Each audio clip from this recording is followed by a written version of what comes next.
Assalamualaikum warahmatullahi wabarakatuh, sahabat IBN TV semua, kembali lagi dalam podcast pada kali ini tentunya di DI Podcast, Devri IBN Podcast. Alhamdulillah kita masih, ada penonton sekarang ya, Yes. Luar biasa sekali ya, ini tidak seperti biasanya ya, kali ini berasa seperti lenong ya, karena di sini ditemani oleh sahabat-sahabat tercinta ya, Masya Allah, mudah-mudahan selalu diberkahi oleh Allah Subhanahu Wa Taala, termasuk kalian semua yang ada dimanapun berada ya. Dan tak lupa juga salawat serta salam kita curah limpahkan kepada Nabi besar kita, Nabi Muhammad Sallallahu Alaihi Wasallam. Semoga syafaatnya tercurah kepada keluarganya, kepada sahabatnya, kepada tabiin, tabiut tabiin, termasuk umatnya hingga kita dan sampai akhir zaman nanti. Amin ya Allah. Amin. Kali ini di iPodcast sudah kedatangan tamu yang spesial. Dan spesialnya ini nggak main-main ya. Kenapa? Karena ini kita kedatangan salah satu musisi legend ya. Dan beliau ini asli Bandung, jangan salah ya. Bandung ini pencetak para musisi. Tapi yang lebih luar biasanya lagi apa? Sekarang beliau sudah menjadi seorang dai ya. Menjadi seorang pendakwah. Karena sebenarnya dakwah itu tugas umat muslim ya sebenarnya ya. Jadi beliau ini sudah luar biasa lah ya. Dulunya sudah luar biasa di atas panggung. Dan sekarang juga sudah luar biasa di atas mimbar ya.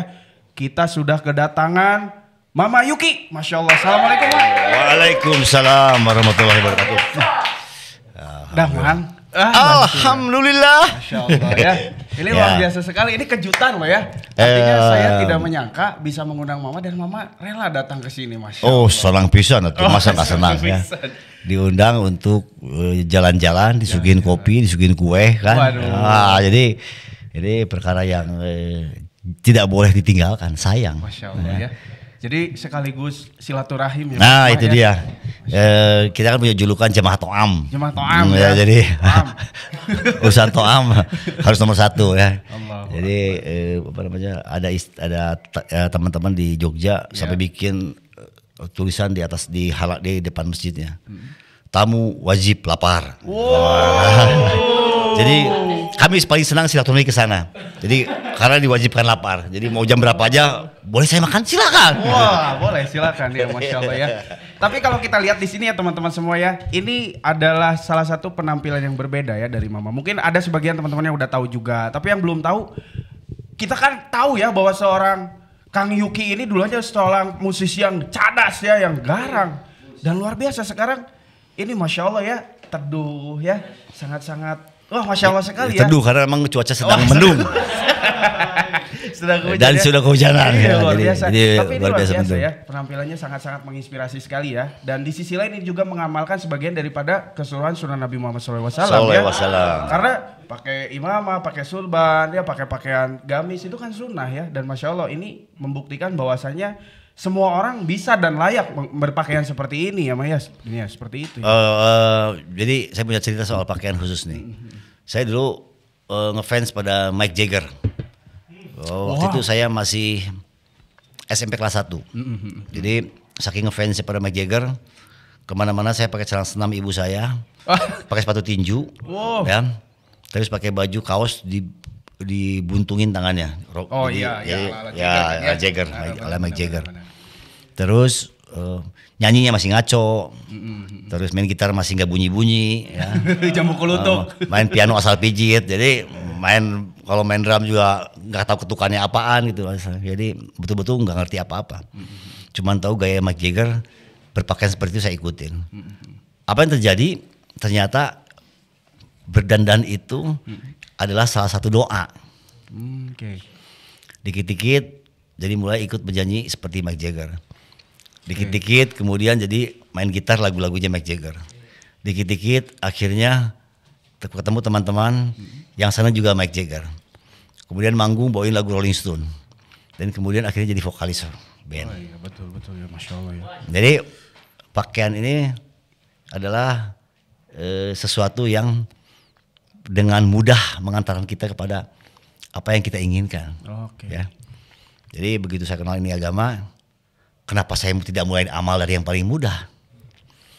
Ngaji hese, udah keburu tua, wah, apal-apal. Hari ini ngapalin 1 juz, besoknya udah hilang lagi semuanya, ya. Jadi nggak, jangan kan 1 juz, 1 surat baru aja, ya. Surat pendek, doa pendek. Ingat, dibaca diulang-ulang sampai katanya harus 40 kali. Masih belum apa, 80 kali, masih belum apa, 120 kali. Wah lumayan nempel nih. Ke santuk batu, kata jong batu muncul bahasa Sunda. Tejalike tuh. Teh udah kata naon teh hanya poho deui. Lupa lagi ya gitu. Jadi segitu sulit ya gitu. Kalau belajar agama sudah keburu tua. Jadi ternyata yang paling mudah ini, ya ini paling mudah ini. Amalan yang paling mudah. Ikutin pakaiannya, kemudian ikutin pecinya atau imamahnya, kemudian akhirnya dikit-dikit mulai merasa bahwa oh kayaknya gini nih Rasul nih, oh kayaknya gini. Walaupun baru nebak-nebak, tapi lama-lama ada rasa yang berbeda, ada pengalaman yang berbeda, ada experience berbeda, dan akhirnya jatuh cinta dengan sangat hebat. Luar biasa. Ya. Masya Allah. Takbir. Allahu Akbar. Waduh. Gitu kurang lebih lah. Gitu. Nah, tapi ini yang menarik Maya kalau kita lihat dulu ya seorang Mama Yuki ini dengan setelannya yang garang, ya ngeband. Ini mulai karir band ini sejak tahun berapa, Ma? Mulai awal hype-nya gitu loh. Mulai serius main band itu ketika ketemu Beng Beng di kampus. Saya masuk tahun 89 ke Unpad. Beng Beng itu kakak kelas angkatan 88. Jadi seniornya ya? Senior.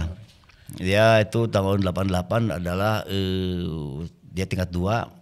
Kemudian dia fakultas pertanian.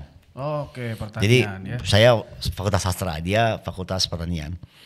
Yang mengenalkan kami adalah seorang pemain band, anak Jakarta. Dia anak fakultas sastra juga. Kemudian lu mesti kenal lu. Siapa? Ada gitaris. Wow, jago mainnya. Main ke rumahnya. Begitu main ke Imana ke rumahnya. Asan teu kieu gitaris teh teu kieu gitunya. Jadi stylenya dia sangat kebapaan, terus sangat klasik, klasik lah orangnya ya. Dan ternyata memang anak baik ya. Anak yang sekolah ke kampus, pulang ke kampus main gitar. Gitu aja kegiatannya. Jadi enggak ada tampang-tampang rocker sama sekali. Tapi begitu lihat main gitar, gila main gitar. Nah, ternyata orang ini ternyata gila. Nah, dari mulai itu saya jatuh cinta pada dia. Dan akhirnya kami banyak main bersama-sama. Itulah cikal bakal Pas Band. Jadi sempat ganti nama beberapa kali. Sampai kemudian pakai nama Pas Band itu ketika Trisno, adiknya Beng Beng masuk. Bergabung. Itu sempat pergantian nama. Dulu kan yang mengenalkan kami ini namanya Fajar. Itu basis. Main bass. Dia cabut, dia keluar. Akhirnya Beng Beng menawarkan, adik saya aja udah coba katanya. Setelah coba, ternyata oh iya lebih cocok ini. Jadi lebih pas ya? Lebih pas. Akhirnya pakai nama Pas Band. Jadi itu filosofinya ya ternyata ya. Pas Band itu terjadi ketika ada pergantian pemain. Sampai komposisinya pas. Pas gitu. Ini dia Pas Band ya, Masya Allah ya. Dan Pak, seiring dengan perjalanan band ya. Pernah gak ngerasa sih bahwa ketika ada di puncak-puncaknya ngerasa jenuh atau ngerasa aduh ini apa sih sebenarnya? Enggak, sebetulnya kalau jenuh nggak mungkin jenuh ya, karena kehidupan pemain band itu menyenangkan selama tidak terpatok kepada norma-norma. Jadi pekerjaan seniman itu adalah pekerjaan yang sangat subjektif. Subjektivitas itu dihargai di dunia kesenimanan. Kalau semua ilmu itu wajib objektif ya, tapi ada dua ilmu yang sangat subjektif, yaitu kesenian dan filsafat. Kesenian dan filsafat itu adalah dua dunia yang berbeda dibanding ilmu-ilmu lainnya. Kalau ilmu-ilmu lain itu harus dia berlaku universal, kemudian harus berlaku kapan saja, harus betul-betul objektif mempelajari dan mendata dan sebagainya sehingga bisa digunakan kapan saja dan di mana saja. Tapi untuk dua ilmu ini itu betul-betul tergantung pada relativitas waktu dan sosial dan keadaan. Jadi nggak baku sifatnya ya. Nah ini dunia kesenian inilah mengantarkan banyak orang akhirnya menjadi seniman itu akhirnya menjadi semau gue. Ya semau gue karena memang dihargai subjektivitasnya. Saya mau begini alasannya kenapa? Gimana gua? Oke, dia seniman gitu dihargai gitu ya. Akhirnya pola gaya pikir dan gaya hidup inilah yang mengantarkan kepada seniman itu punya sifat selengean, seniman itu sakayang manehna, ya, kumaha aing gitu, itu seniman, khas seniman. Sama filsuf juga begitu, umumnya filsuf juga begitu. Jadi dunia yang betul-betul subjektivitas itu dihargai. Akhirnya semuanya senang-senang saja, ya nggak ada kejenuhan. Have fun ya. Have fun. Jadi Mati. karena kalau orang lain meeting dengan pakaian aneh pasti dicemoohkan. Tapi kami seniman datang meeting dengan celana kolor pun mereka semua, oh silakan Kang, silakan duduk, silakan pilih yang makanan yang enak gitu ya. Nggak ada yang bilang dasar seniman gelos ya, makanya baju sanggenana, nggak ada yang bilang begitu ya. Dia seniman gitu. Jadi ya itulah seniman. Nah ini sebetulnya perkara-perkara kenyamanan bekerja, kenyamanan eksis atau kenyamanan hadir dalam segala suasana keadaan itu sebetulnya semuanya menyenangkan saja. Selama tadi bahwa ternyata memang manusia ini nggak pernah bisa kabur dari kodrat isi hati yang sudah diprogram oleh Allah Subhanahu Wa Taala ya. Allah Subhanahu Wa Taala ini memang menancapkan keagungan, kehebatan dan sebagainya itu direkam di dalam ruh kita, di dalam kolbu kita. Maka ketika program ini nongol ya, bahasanya paling ngenahnya naon ya, yang paling cocok apa ya? Jadi ketika timbul ya hadir gitu. Ya, jadi ketika dia hadir, pertanyaan-pertanyaan yang berhubungan dengan ruhaniyah dan kolbu manusia ini pasti itu akan nongol gitu. Keagungan Allah, berapa jarak dia dengan Allah, berapa keterbatasan dan sebagainya pasti akan hadir gitu. Nah ini umumnya memang manusia ini zaman sekarang memang ketika itu hadir, perasaan itu biasanya dengan mudah tertepiskan oleh kebutuhan duniawi, kebutuhan rumah tangga, pekerjaan, sebagainya, sesuatu yang membuat fokus manusia ini terfokuskan dengan sangat hebat gitu untuk urusan-urusan gimana rumah gua, gimana anak gua, gimana bini gua, gimana sekolahnya, gimana itunya, gimana ininya, gimana beras, gimana listrik, gimana air dan sebagainya. Gimana cicilan mobil kalau punya cicilan mobil, gimana cicilan rumah kalau punya cicilan rumah. Kalau punya perusahaan gimana anak buah gua dan sebagainya. Jadi waktunya terus kita habis untuk memikirkan sesuatu yang sifatnya kedalaman diri sendiri gitu ya. Tapi untungnya seniman itu punya banyak waktu. Jadi iya sih, benar. seniman itu punya banyak waktu untuk nangkring. Gue pengen bikin apa lagi ya? Kalau gue ngerekam dari sekitaran ini, semua orang sudah membuatnya. Kalau gue membuat cerita tentang cinta, semua orang sudah membicarakannya. Kalau bicara soal sosial, politik, budaya, orang sekarang lagi rame-ramenya bicara itu.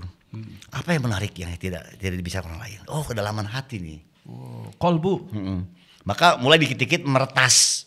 Sah sih orang teh gitu. Siapa saya ini? Apa yang bisa saya hadirkan dari diri saya yang paling dalam gitu. Maka timbullah lagu-lagu yang di Pas Band itu ada lagu-lagu kayak Kembali. Ah iya benar. Kembali itu adalah sebuah proses hijrah sebetulnya. Pak itu dibuat tahun 96, saya waktu itu belum tahu agama sama sekali.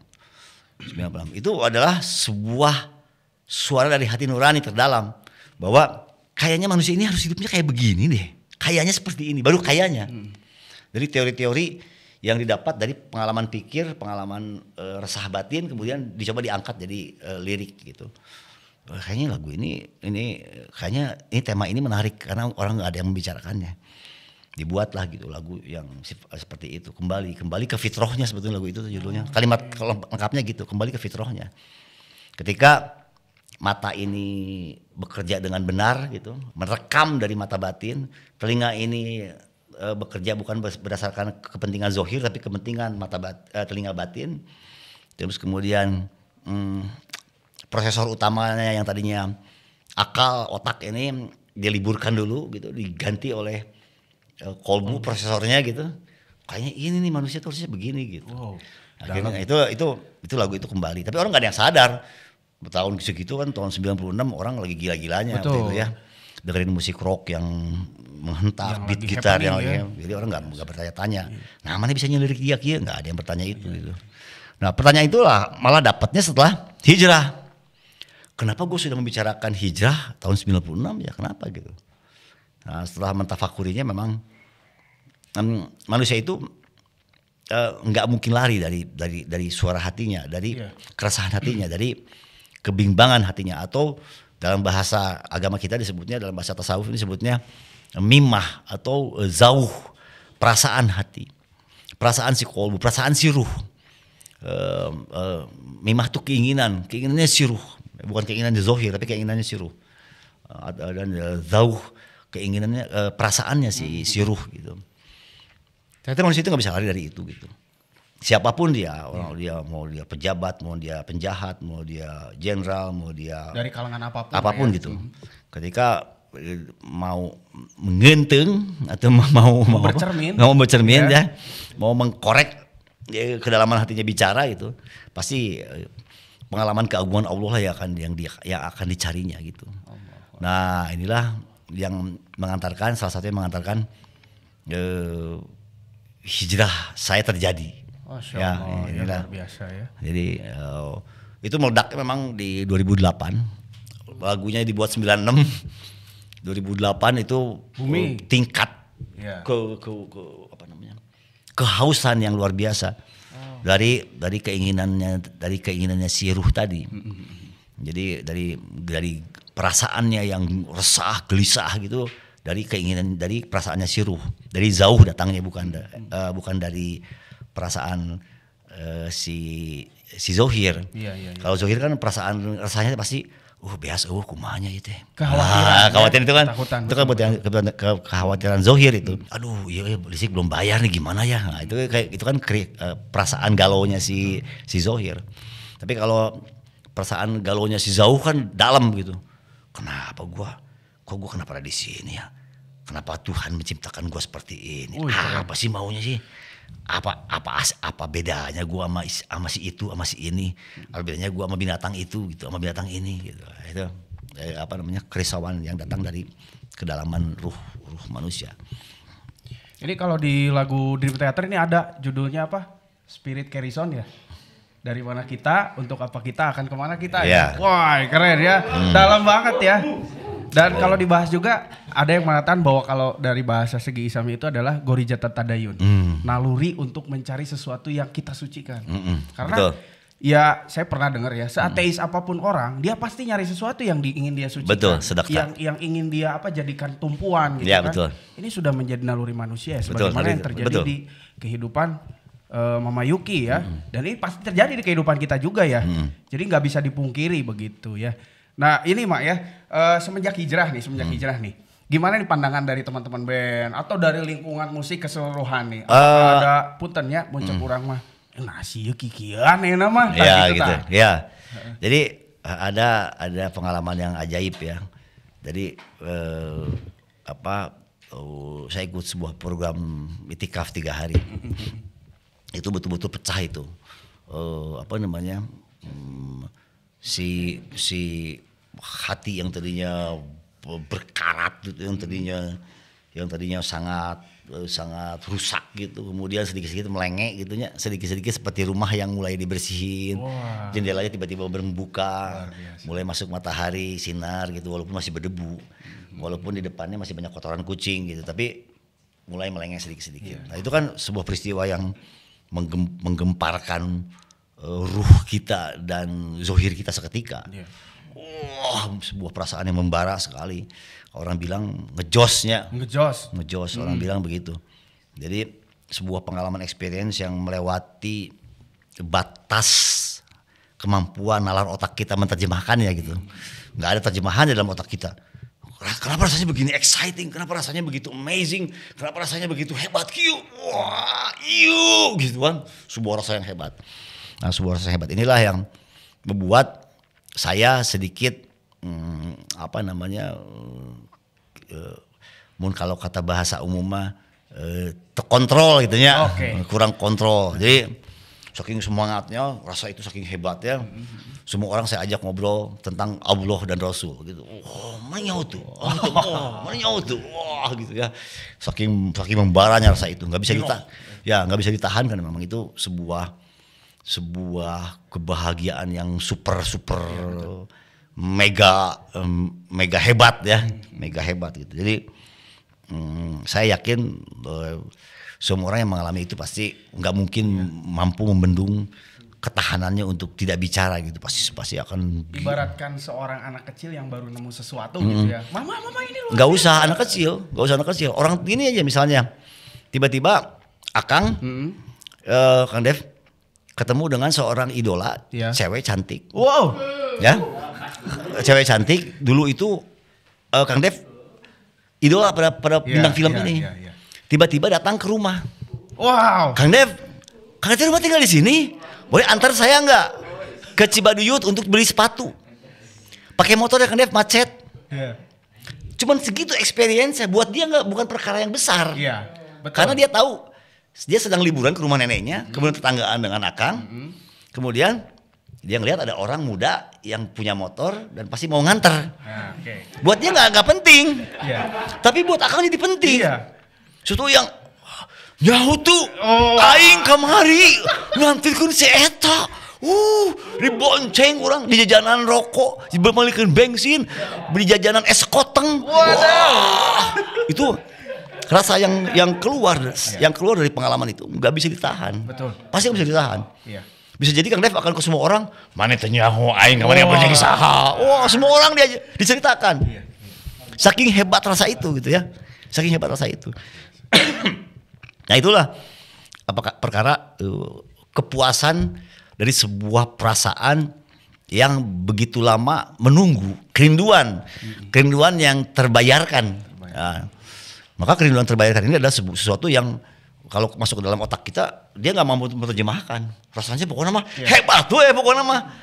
Cek mana naon sih mana dibangga pisan nggak bonceng si eta. Mana itu nyaho tuh aing teh banget ngefans. Wah ngomongnya terus gitu ya.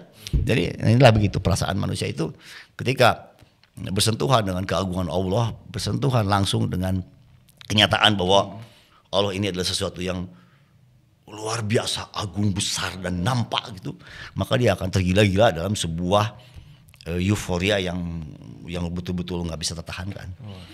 Takbir. Allah. Nah inilah yang terjadi dengan saya. Apa akibatnya? Semua orang ruas. Iya pasti. Kan? Semua orang ruas. Disebut nugelo lah, disebut naon lah gitu. Ya jadi si eta ngaji naon. Nah si eta jadi Q. Nah, sampai ada satu masa saya selalu suka senang ke studio pas band. Saya tungguin teman-teman datang. Hadir.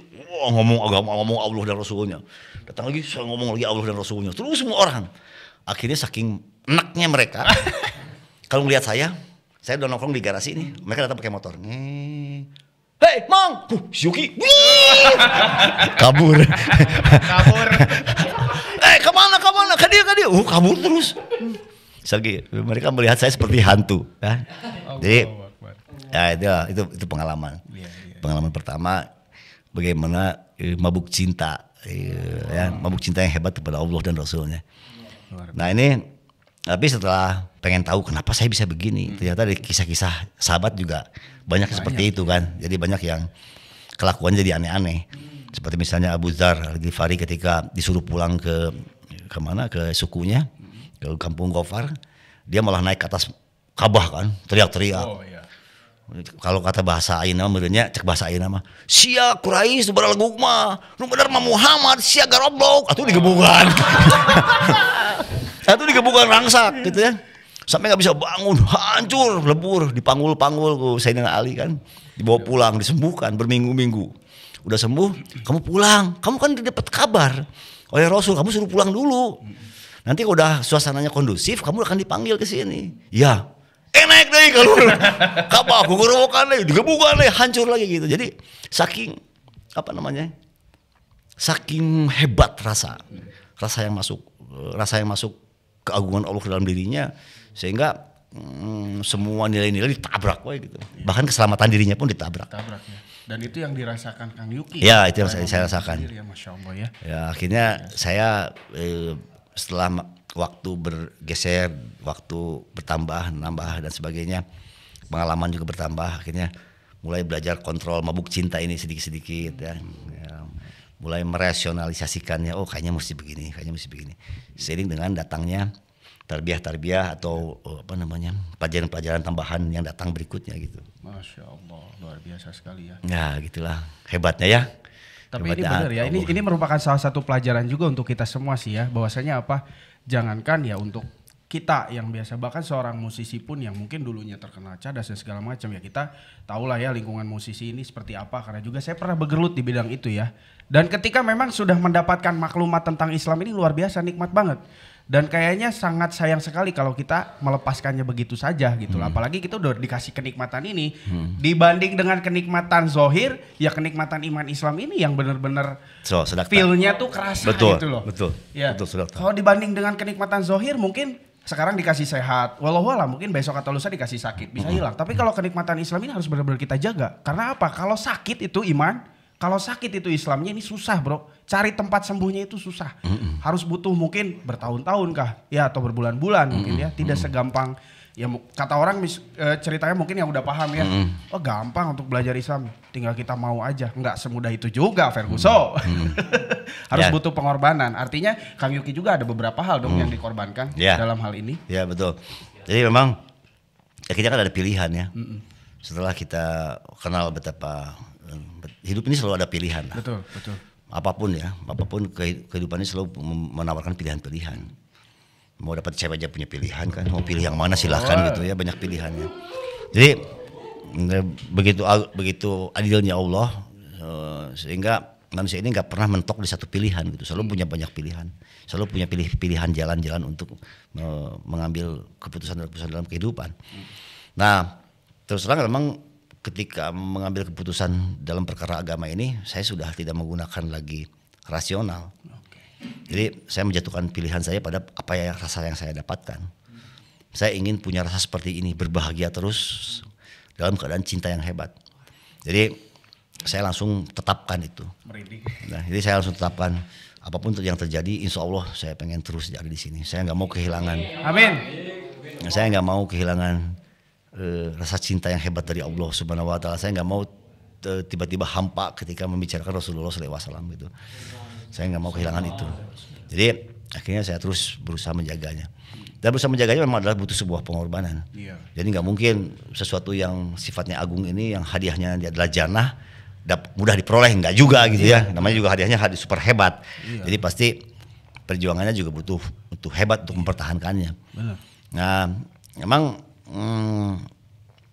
ada tawaran-tawaran kayak misalnya tiba-tiba dapat tour satu sisi lagi harus memperdalam lagi perkara ini agama, kemana itu kumaha itu ya duit ya perlu gitu kan. Nah, itu ada ada hal yang gitu datang. Tapi memang karena dari pertama menentukan hijrah saya sudah bertekad saya ingin dahulukan ini rasa ketergantungan saya, khauf dan roja saya harus nggak boleh putus pada Allah Subhanahu Wa Taala. Maka apapun terjadi, saya kepaksa harus tinggalkan itu gitu. Mau bentuknya enak, mau bentuknya nggak enak buat saya, atau nggak enak buat istri, atau nggak enak buat anak, apa boleh buat saya harus korbankan. Gitu. Jadi, alhamdulillah saya dapat support yang hebat dari anak dan istri. Mereka semua memaklumi, ya, mereka memaklumi. Mereka tahu kehidupan saya di zaman baheula rangsak gitu. Rangsaknya berarti maksudnya penuh dengan kepalsuan, penuh dengan kemaksiatan gitu. Mereka bergembira ketika melihat saya ada dalam track yang apa namanya lebih bersih ya, lebih sesuai fitrahnya ya, lebih fitrahnya ya. Kemudian bolak-balik masjid, anteng dalam zikir, anteng dalam baca Quran, anteng dalam memperdalam perkara-perkara agama. Akhirnya membuat mereka asa ngeunaheun ieu teu goreng adat. Ya, karena memang seorang mama ini teh teuas men. Jadi ya, itu kata istri ya. Mending nu ieu lah. Nu ieu mah asa lembut cenah. Wah, romantis deh ya namanya. Asa lebih romantis, bageula mah asa pika sebeleun cenah. Ya itu penilaian orang lain ya, maksudnya istri saya ya. Ya jadi dengan begitu berarti saya merasa bahwa inilah tracknya mungkin ya. Walaupun jauh dari sempurna, tapi manusia mah nggak pernah luput dari jalan naik turun, kadang naik kadang turun ya. Tapi harus ada usaha terus untuk bisa mempertahankannya gitu. Mudah-mudahan dikasih istiqomah, amin. Amin. Ya mungkin ini sedikit lagi terakhir sebelum kita nanti ada sesi jamming nggak? Oh ayo sudah wah kekeh hayangeun sudah. Kasih jangan Pak. Kasih aja. Kasih Masya Allah ya. Ada yang mau nanya juga. Oh ada yang mau nanya, tapi sebelumnya gini nih, ini terkait pertanyaan tentang korelasi dengan musik ya. Sekarang kan masih itu yang masih juga ikut. Cuman sementara banyak nih, mohon maaf ya banyak ada ustadz-ustadz di luar sana yang beda pendapat gitu ya. Ya udah kalau udah hijrah itu nggak usah musik-musikan, tinggalin musik-musikan itu nggak boleh, haram dan segala macamnya lah. Nah ini bagaimana pendapat Mama, pandangannya seperti apa sih menyikapi yang seperti itu? Yang pertama adalah saya main musik dari kecil. Ya. Kemudian saya mengorbankan karir ngajar, karir yang lain gitu demi untuk dapat karir musik. Oh ya kan Mama dosen. Ya, terus kemudian fans yang sudah dikumpulkan itu jutaan jumlahnya. Pas band ini. Jadi itu semua hutang saya. Nggak sedikit dari mereka yang meninggalkan sholat demi nonton pas band. Nggak sedikit dari mereka yang datang ke lapangan dalam keadaan bau alkohol dan sebagainya. Bahkan nggak sedikit dari mereka yang pulang tuh dalam keadaan berdarah karena berantem di lapangan dan sebagainya. Ya, dan sebagainya. Ini semua PR. Ini semua hutang. Ada guru-guru yang mengajarkan, sudah lupakan masa lalu, kamu perbaiki saja masa depan. Saya langsung jawab Tad, maafkan saya punya pikir sendiri. Saya pikir, saya dulu orang yang datang ke rumah orang, kemudian saya pecahkan jendelanya. Saya datang main ke rumah orang, saya rusakkan pagarnya. Saya datang ke rumah orang, saya jebolkan pintunya. Kemudian saya bilang, saya sudah hijrah, dadah, gitu. Selesai. Kumaha cari tanah, kumaha cari tanah tuh eta, ngeunah wae sementara yang punya imah, pantoi urang kumaha, iya gerbang orang kumaha, ini pintu gua gimana, lu enak aja lu ngomong sudah hijrah gitu, nggak bisa begitu gitu. Jadi tidak semudah itu.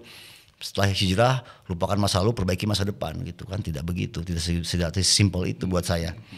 Kalau sesimpel itu ngeunah pisan, saya orang yang kacau-kacauan gila-gilaan terus orang hijrah isukan gitu kan, beres. Ya. Apa tanggung jawabnya gitu atas segala keberantakan kekuasaan yang sudah kita buat. Maka saya harus ini kembali ke musik dan bagaimana saya dikasih kesempatan oleh Allah untuk keliling di selama manggung. Saya itikaf 3 hari di masjid tempat kami manggung, kemudian saya silaturahmi buat kumpulkan mereka dikit-dikit sampai menunggu hari H manggung. Ajak mereka ke masjid, kita tukar pikiran, kita bukan mengajari, saya nggak mau disebut mengajari, tapi sharing apa masalah kehidupan ini, sehingga yang membuat banyak masalah-masalah kusut dalam kehidupan kita datang gitu. Lebih suka membicarakan perkara-perkara seperti itu. Ya alhamdulillah dengan berjalannya waktu, akhirnya nggak sedikit dari fans yang ikut hijrah gitu. Sampai ada bendera baru di pasar ini. Mereka menyamakan dirinya pasar hijrah. Allahu Akbar. Takbir. Luar biasa. Ini bukan kerja saya, ini asli kerja Allah. Karena hidayah itu kan mutlak milik Allah Subhanahu Wa Taala. Saya pernah kumpulkan orang satu lapang 13.000, saya undang ke masjid, yang datang cuma 2 mobil. Ya. Saya pernah saya manggung di panggung yang ditonton oleh 15.000 orang. Saya ngomong dari panggung, saya ada di masjid belakang. Silakan yang mau datang foto-foto, silakan yang mau datang makan-makan, istirahat, silakan di masjid di belakang bersama saya. Saya tunggu kalian. Datang rame. Begitu selesai foto-foto kabur langsung. Jadi mereka cuma minta foto-foto, ngabisin makan, udah itu nggak pernah datang lagi gitu kan. Ya itulah ketetapan. Ketetapan atas hidayah ya. Jadi hidayah itu memang mutlak milik Allah. Kita mah cuma berusaha untuk sampaikan. Kita mah cuma berusaha untuk saling mengingatkan ya. Mutlak milik Allah, kapan mereka hijrah, kapan mereka punya kemampuan untuk bisa ambil keputusan lebih baik atau tidak, itu adalah keputusan dari hati mereka dan urusan dengan Allah. Jadi kita mah hanya nanti wasilah. Iya, wasilah saja, betul. Wasilah menyampaikan. Jadi nggak ada paksaan lah ya. Betul sekali. Nggak boleh memaksa, kita nggak boleh memaksa, nggak boleh merasa bahwa saya benar, kalian ngaco gitu, nggak begitu gitu, nggak begitu ya. Luar biasa. Kalau gitu apa bedanya dengan si Dajjal, si iblis ya. Iya. Nah ini kita alhamdulillah saat ini saya akhirnya nggak punya kekuatan lagi, habis sudah. Jadi harta yang saya sisihkan ini dipakai keliling sampai Koredas. Tapi hati jadi lebih tenang kan ya? Ya Pak ya. Tapi jadi lebih tenang kan? Iya, sampai tenang. Lebih mendapatkan apa yang selama ini Mama inginkan. Ya, itu jadi poinnya. Jadi programnya belum beres karena yang kami datangi baru sekitar Jawa Barat saja. Oke. Jadi sementara pasar ini ada di seluruh Indonesia. Ya. Jadi yang saya datangi, yang saya silaturahmi, yang saya ajak ke masjid itu baru sekitar Jawa Barat. Belum sampai ke Jawa Tengah, belum sampai ke Jawa Tengah baru sampai perbatasan saja. Jawa Timur, kalau mau Bali, kalau mau jauh masih banyak ya. Masih banyak tapi keburu ya itu tadi ya. Mudah-mudahan Allah hargai ya. Amin. Habisnya uang di situ mudah-mudahan Allah hargai gitu sebagai sebuah pengorbanan yang mengangkat mengangkat derajat saya di mata Allah Subhanahu wa taala. Allahumma amin. Kayak gitu. Ya mudah-mudahan kita juga kedepannya nih tim IBN bisa jalan bareng ya. Amin. Jadi ke pelosok nih sambil bagi-bagi Quran, bagi-bagi Iqra, kita undang pasar-pasar yang ada di pelosok ini supaya ikut ngaji. Amin. Nah, cocok pisan ya dengan Mama Yuki ya. Mudah-mudahan Allah mudahkan ya. Amin. Amin ya. Baik, mungkin itu sih Maya pembahasan tentang sebenarnya banyak sih yang mau dibahas ya. Cuman kalau terlalu panjang juga iya bisa capek. Tuh. Jalan. Asli capek. Aduh. Cikopi tambahan. Tambahan cenah. Ya, paling kita akan lanjut. Tadi kan permintaan nih dari teman-teman pengen jamming cenanya. Gimana? Oh iya, punten Mak, sarungna kasekap. Apa? Aurat, astagfirullahaladzim. Aurat ya. Alhamdulillah ya sudah diingatkan ya. Jadi alhamdulillah itu tentang seputar bagaimana pengalaman Mama Yuki ini awal berkarirnya seperti apa, terus ketika menemukan titik hijrah itu seperti apa ya. Dan ternyata konsep hijrah yang sudah dipikirkan oleh Mama ini jauh, sudah puluhan tahun ke belakang. Cuman kan kita baru kenal bahasa hijrah itu sekarang-sekarang. Ya, artinya bukan hijrah secara kaidah di dalam kitab atau dalam hadis, tapi bahasa hijrah secara umum gitu, secara fenomena gitu ya. Baru sekarang nih, makanya happeningnya sekarang. Wah, musisi ini hijrah, padahal pemikirannya sudah dari dulu ya. Masya Allah. Nah, boleh jadi itu wasilah yang mengantarkannya Mama Yuki ke sini gitu loh. Dari pemikiran itu ya dibukakan oleh Allah. Selama beberapa tahun ya, karena nggak ada yang langsung ya. Boleh jadi 2 tahun 3 tahun baru nemu, 4 tahun baru nemu. Ada yang langsung sekarang mendengar maklumatnya besok berubah, ada. Jadi itu mah kuasa Allah sih, balik lagi ya. Jadi insya Allah ya pelajaran yang bisa kita petik dari sini adalah jangan pernah lelah untuk berdakwah. Amin. Dan jangan pernah merasa kecil ketika kita sudah diberikan posisi yang seperti apapun ya. Karena seperti apapun posisi itu, tanda kutip posisi baik ya, itu memang mutlak pemberian dari Allah Subhanahu wa taala ya. Walaupun ada hal-hal yang mungkin tadi ada yang dikorbankan, ada teman-teman yang kontra, ya itu mah namanya juga tantangan hijrah. Iya betul tantangan hijrah. Nah, kalau nggak ada tantangan hijrah berarti ada yang salah dengan dakwahnya, dengan hijrahnya. Seperti itu ya mungkin ya. Baik, next kita langsung aja ini teh. Kumaha Ustadz Kipari? 1 lagu 2 lagu. Mana gitaris? Woi. Sok siap. Oh mau nanya dulu. Aduh sorry lupa Sorry. Ini ada yang mau nanya, silakan. Pertama dari tekad yang kuat dari kenapa bisa ada peralihan dari tadi seorang musisi yang cadas akhirnya jadi mellow gitu. Paling kuat memang yang menjadi motivasi kuatnya. Motivasi terkuat. Saya nggak bisa jawab ini, pasti. Jadi rasa gairah itu, rasa nikmat dalam gairah itu mengalahkan pengalaman nikmat apapun yang pernah saya jalani. Saya ini orang yang senang mengejar kenikmatan. Jadi misalnya taruhlah, maaf nih di acara pengajian sebenarnya nggak layak ngobrol perkara ini, tapi sebagai perbandingan aja ya. Di podcast kita. Ya namanya juga belajar ya. Belajar dari kesalahan orang lain juga, termasuk kesalahan saya.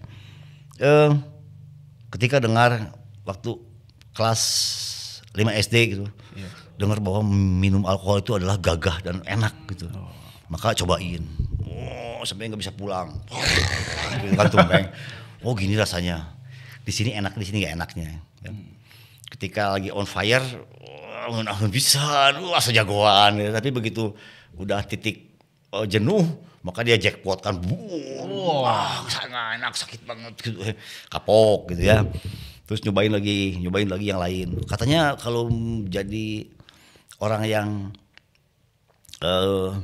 senang dengan main sepeda gila-gilaan, jumping dan sebagainya, kemudian main aerial gitu ya, itu adalah sesuatu yang menyenangkan, gaya keren gitu, saya cobain gitu. Saya beberapa titik yang bagaimana ngerasain lemparan sepeda itu, kemudian ada satu titik yang berhenti, dia bisa bergaya macam-macam, baru turun lagi, ngelenyap lah cek bahasa Petland. Itu cobain. Saya senang orang yang senang mengukur segala sesuatu itu atas ukuran rasa. bukan ukuran pikir. Feel ya. Ya feel. Jadi kumaha rasana itu, wah gitu ya. Semua pengalaman kehidupan ini saya cobain. Dari mulai pengalaman yang gelap gitu, misalnya seperti tadi minuman atau sesuatu yang memabukkan gitu, kemudian sesuatu yang menantang, adrenalin, itu saya cobain semuanya. Dan setelah ketemu dengan pecahnya hati kita menerima keagungan Allah Subhanahu wa taala, itu sesuatu yang nggak bisa asli, speechless.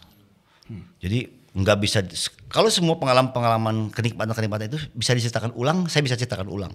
Kenikmatan bagaimana dalam keadaan satu titik sepeda itu berhenti, bisa bergaya lepas tangan, lepas kaki dan sebagainya. Karena memang ada momen berhenti di situ, pok, baru jatuh lagi, baru bergerak lagi gitu. Atau rasanya bagaimana naik sepeda downhill dengan kecepatan sepeda itu nggak bisa direm sama sekali. Kalau dikunci bannya malah kelempar. Jadi memang nggak bisa direm. Saya nuturkeun ke hayang sepeda eta. Wah, iya gitu, teriak, seru gitu. Sampai betul-betul buk, tiba-tiba ada di atas pohon pisang gitu kan. Ya, salam dari Binjai. Ya.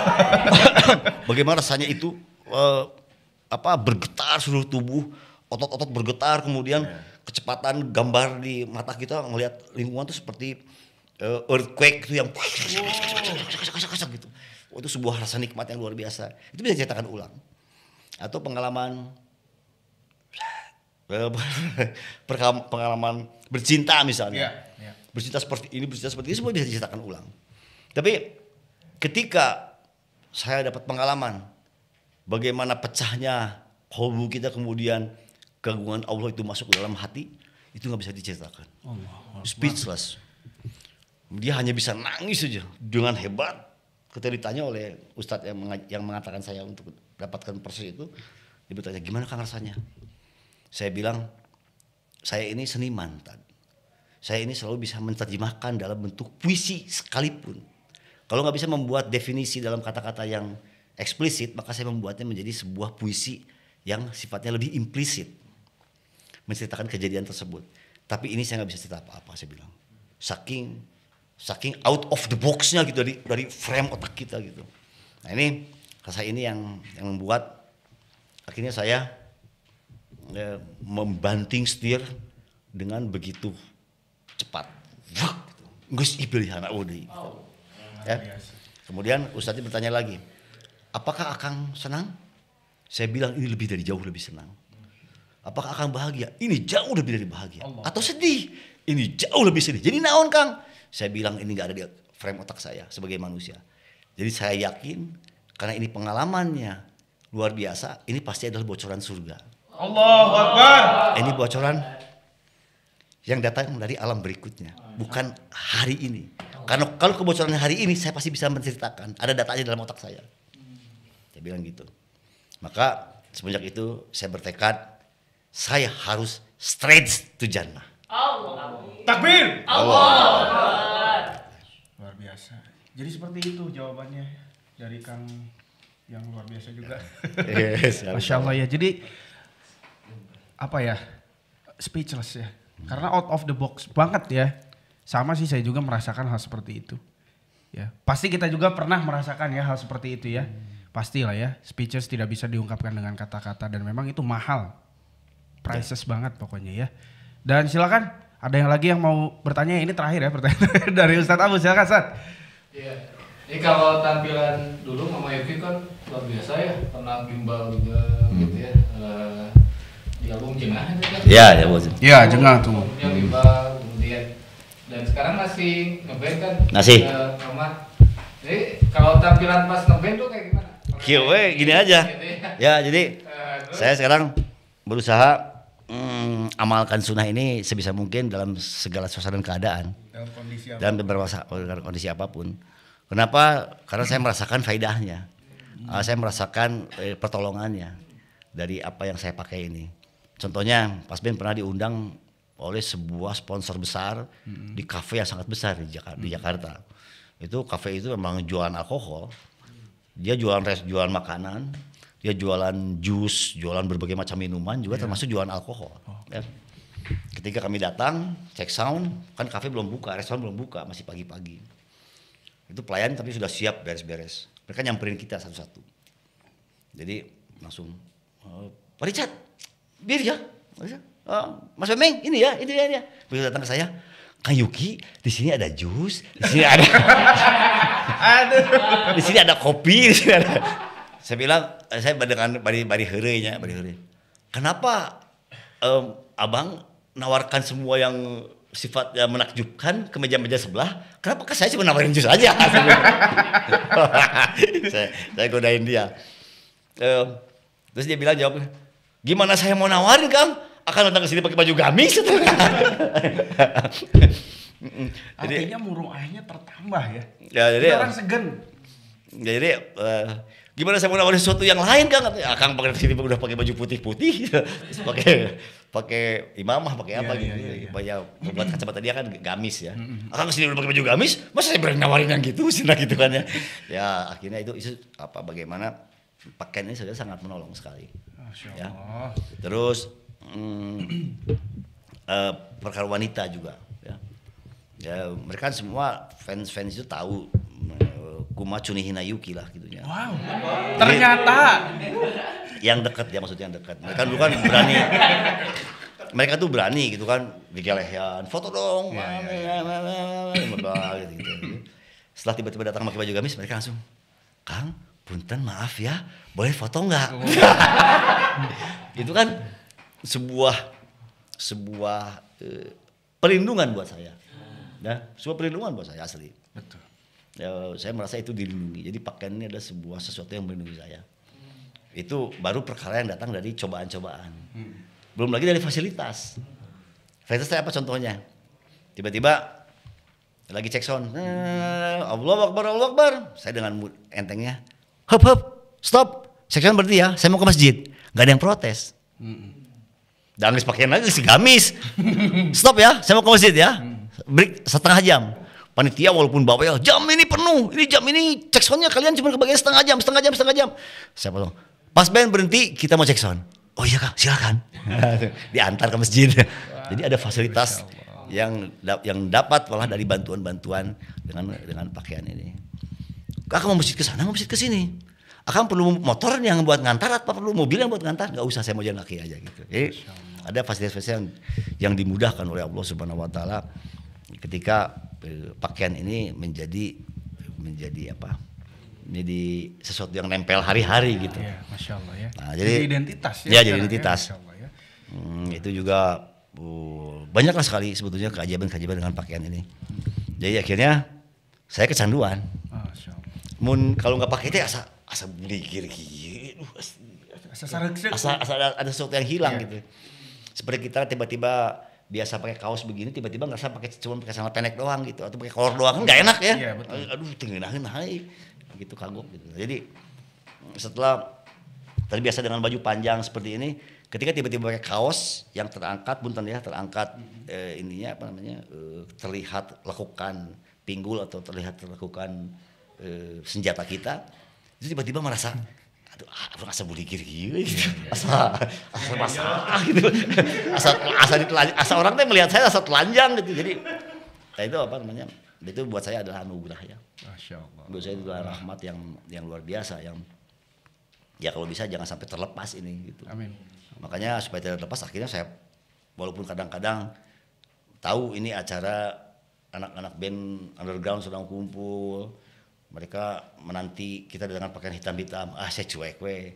Hitam-hitamnya sudah jadi gamis. Gamis we tadi bilang pakai imamah hideung oke tapi hitam-hitam tapi versi gamis. Jadi Tapi keren loh. ya apa namanya? Ya itulah ya pengalaman. Kalau penghasilan mah pasti Jauh lah. kurang lah. Jauh. Kalau kita menghitung kuantitas jauh. Tapi kalau kualitas malah sebaliknya. Gini contohnya gini.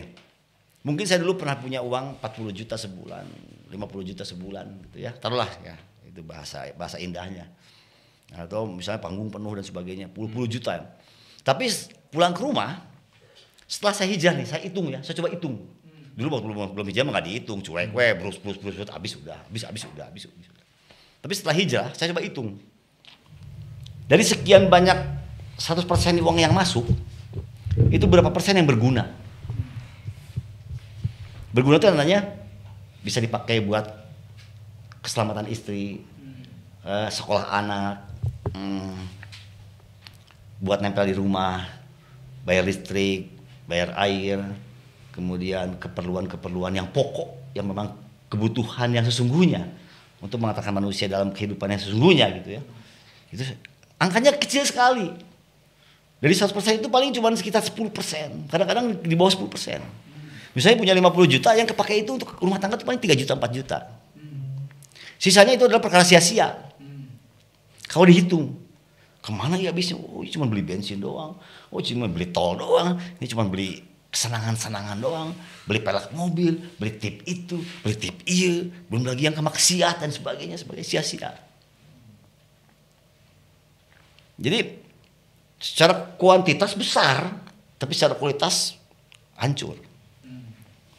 Tapi setelah hijrah, bisa jadi angkanya sangat kecil, luar biasa. Misalnya cuma 300.000 seminggu, 400.000 seminggu.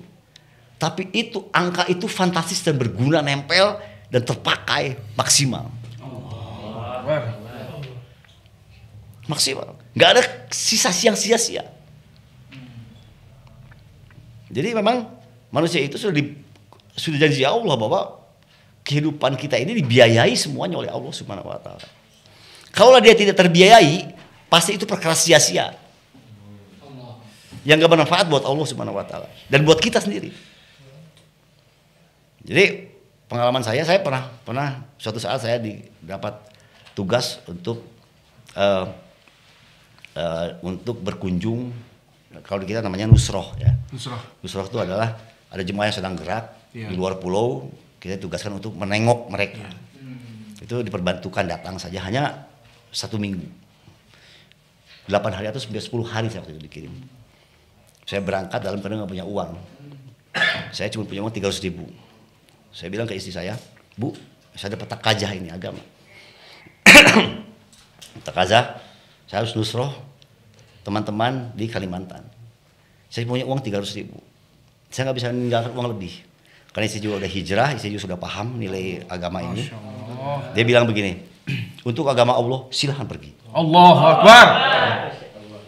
Kemudian Ambu ikhlas, terima uangnya 300.000. Saya berangkat 10 hari, pulang ke rumah, saya tanya kepada istri, Bu, uang habis ya? Enggak, masih ada sisa. Allahu Akbar.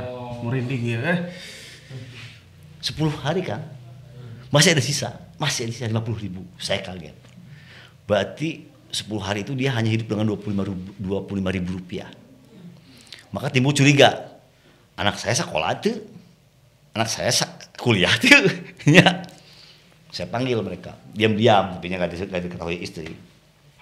Saya panggil, Kang, kalau dia tuh kemarin kuliah, 7 hari kuliah 7 hari. Dikasih uang ke Ambu, dikasih. Berapa perak? Kadang 35, kadang 40. Cukuplah buat bensin dan makan siang mah. Panggil si bungsu, kamu sekolah kemarin? Sekolah. Di paper kasih, kadang 20, kadang 25. Cukup buat bensin, cukup udah buat sekolah mah. Pagi-pagi berangkat, pulang sore gitu kan ya. Jam 2:30. Dan jajan juga gak banyak kalau udah SMA mah. Cukup. Jadi terbiayai. Selama 10 hari itu gak ada uang yang kekurangan. Anak saya tidak kekurangan uang, istri saya tidak kekurangan uang, bahkan bersisa. Padahal cuma angka yang sangat kecil, 300.000 rupiah. Jadi apa kesimpulannya? Cukup dan tidak cukup itu Allah yang aturkan. Allahu Akbar. Kalau nggak cukup, berarti tandanya sebetulnya kesia-siaan yang sudah kita buat, nafsu yang kita beli, nafsu yang kita keluarkan. Nah, jadi ya itulah pengalaman bagaimana memandang uang akhirnya. Jadi akhirnya sekarang saya tidak memandang lagi uang sebagai suatu perkara utama. Jadi perkara utama itu yang namanya mensyariatkan untuk dapat rezeki itu bukan berapa banyak kita keluar rumah, keringatan, mencari asbab-asbab bisnis dan sebagainya. Tapi bagaimana mensyariatkan versi kacamata Allah Subhanahu wa taala. Tunai enggak duha saya? Tunai enggak 2,5 jam saya di Makomi di tempatan gitu. Tunai enggak tahajud saya? Tunai enggak sholat teman?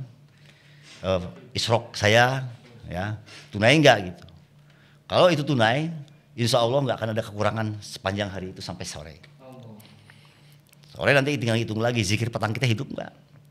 Kemudian ada 2 perkara yang kita sampaikan kepada orang. Perkara yang hak ini.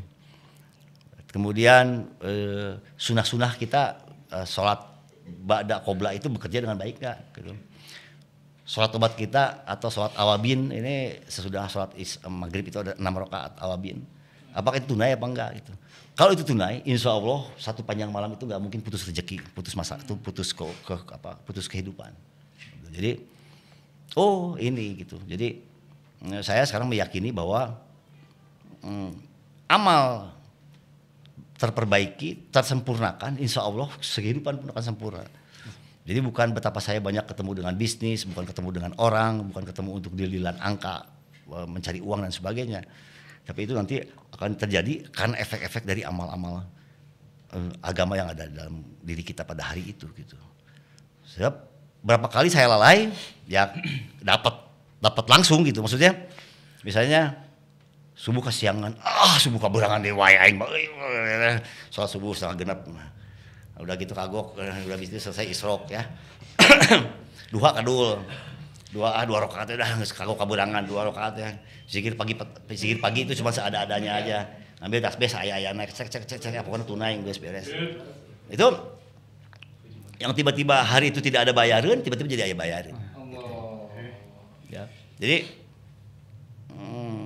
bagaimana membeli kehidupan ini? Amal agama lah. Agama-agama terperbaiki, agama-agama disempurnakan, maka kesempurnaan hari itu akan terjadi. Intan surullah hayan surkum. Ya, jadi ya begitulah kehidupan. Ya. Jadi kalau banyak orang kan sekarang saat ini menyalahkan ini, menyalahkan itu, bensin naik dan sebagainya. Wah, Jokowi terbalik lah, itu terbalik lah, Menteri Pertamina, BUMN terbalik lah, itu terbalik lah, gitu ya. Sebetulnya nggak ada masalah ketika bensin menjadi 50.000 pun, ketika Allah berketetapan mencukupi kita dengan bensin sehari 4, 5, 10, 20 liter, kalau berketetapan beres sudah gitu. Mau berapapun angkanya, mau berapapun harga rupiahnya gitu. Jadi bagaimana kita ini belajar menisbatkan bahwa apapun sesuatu yang datang enak mau nggak enak ini adalah keputusan Allah Subhanahu wa taala. Manusia ini hanya sekedar pelakon-pelakon yang sudah ada skenarionya. Nggak ada skenario orang teh gitu, semua teh udah punya skenario nya.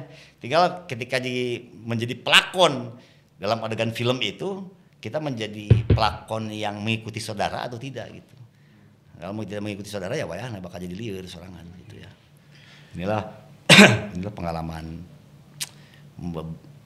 pengalaman belajar bergantung kepada amal agama. Gitu. Alhamdulillahirabbil alamin.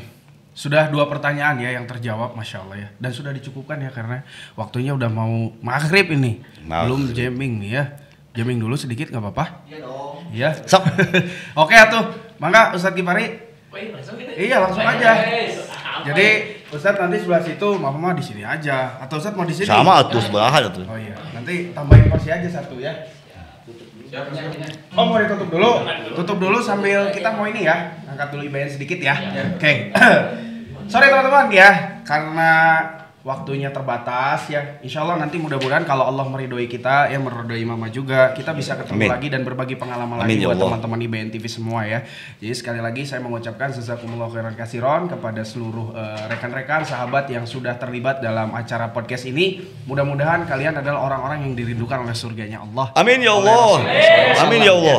Dan saya mengucapkan terima kasih jazakumullah kepada Mama Yuki ya, Masya Allah sudah menyempatkan waktunya ke sini berbagi pengalaman dengan kita. Ya mudah-mudahan ini bisa menjadi inspirasi ya, inspirasi baru, inspirasi awal untuk kita bisa menjadi lebih baik ke depannya ya. Amin. Karena untuk menjadi baik itu tentunya kita belajar dari pengalaman-pengalaman yang buruk juga ya. Jadi jangan pernah ngerasa kecil, jangan pernah ngerasa bahwa kita ini pasrah dengan keadaan ya, karena pasrah dalam Islam itu bukan hanya saja kita sudahlah begini, enggak. Iya, mau menantang lagi bicara lain lagi, tambahan ya, berjuang ya. Nanti kita ngobrolin berikutnya. Perkara tadi nih, perkara tadi kita bahas nanti ke depan ya. Nanti next ya. Nah, alhamdulillah ya. Ini undangan secara tidak langsung sebenarnya.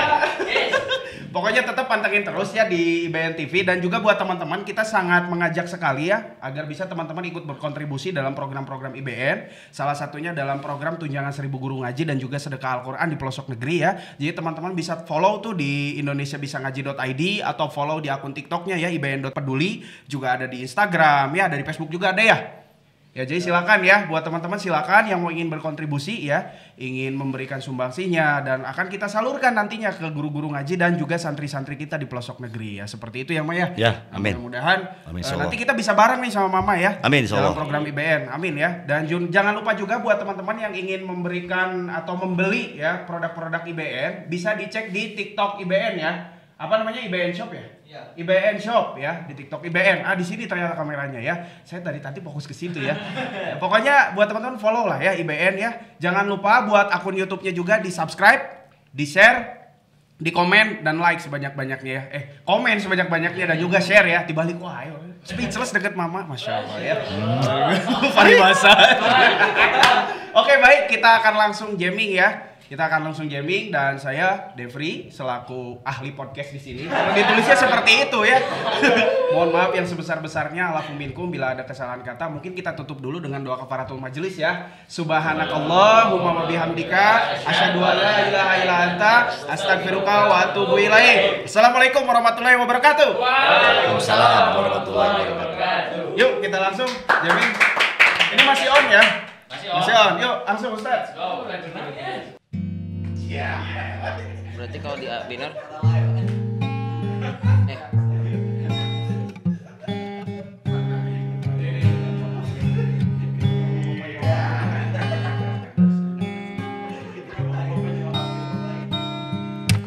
Ingatlah kawan, kita pernah saling memimpikan, berlari-lari untuk wujudkan kenyataan, lewati segala keterasingan, lalui jalan sempit yang tak pernah bertuan. Melodi. Teng bum bam mau mau bau teng teng doneng teng. Ingatlah kawan, kita pernah berpeluh cacian, digerayangi dan gelihati kesepian. Walaupun sejenak lepas dari beban, untuk lewati ruang gelap yang teramat dalam. Ref. ulang sekarang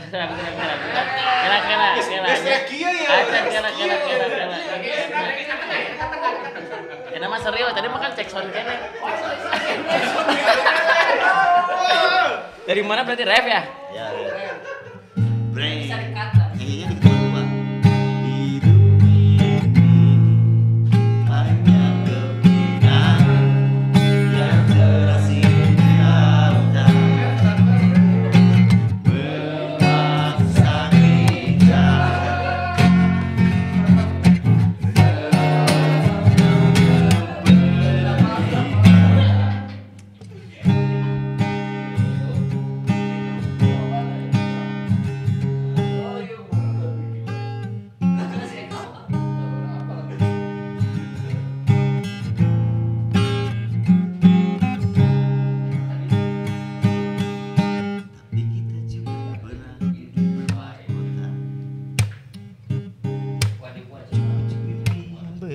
Jadi nyata, tumbuhi harumnya putik-putik bunga,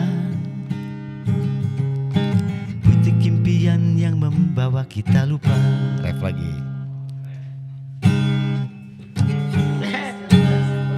Hidup ini hanya kepingan yang terasing di lautan, memaksa kita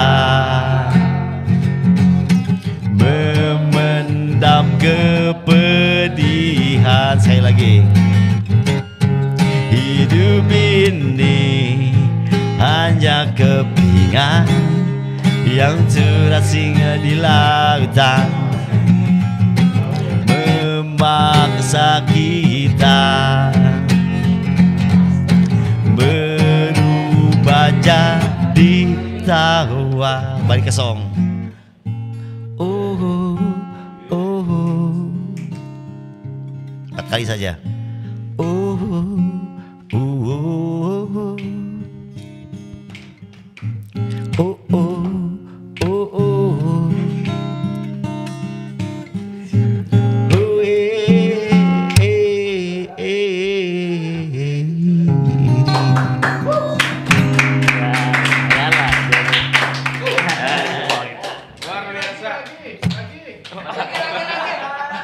Udah mau maghrib soalnya ini. Aduh. Ya benar, sami-sami. Alhamdulillah. Terima kasih.